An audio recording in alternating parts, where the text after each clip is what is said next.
to anything less than God would be to fall into the worst type of idolatry.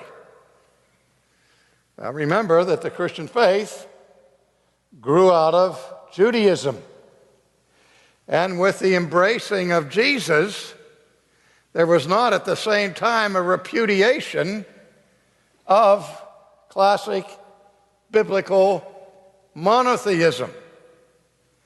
But the difficulty that the church had in understanding her faith was to reconcile the multitude of references in the Scripture that would indicate the Bible's teaching that Jesus was God incarnate.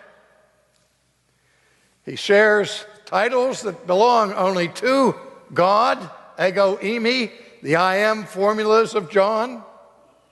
He is given the supreme title that is given only to God, Adonai. The very name Lord is a title reserved for God and for God alone.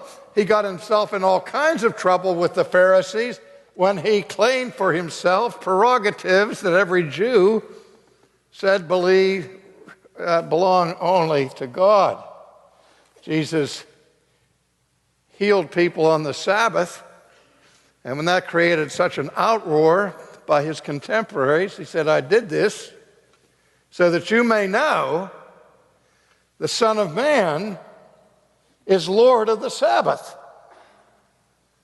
Now, if the Pharisees were angry before Jesus said that, their anger became exponential when they heard what he said, because when he said, I'm Lord of the Sabbath, they got the message. They said, wait a minute, Jesus. God's the Lord of the Sabbath. And Jesus would say, yes. And on another occasion, he heals a person's sins. And they say, who do you think you are? And I do this, Jesus said, that you may know that the Son of Man has authority on earth to forgive sins. Which again, the Pharisees said, wait a minute, that's a divine prerogative. So you have this problem. Steve gave that masterful defense of the resurrection, and he made brief reference to Thomas and his skepticism, and when Jesus appeared in the upper room to him and invited him to put his hands into his side and to look and put his fingers into the wounds in his hands. We don't know if Thomas ever did that.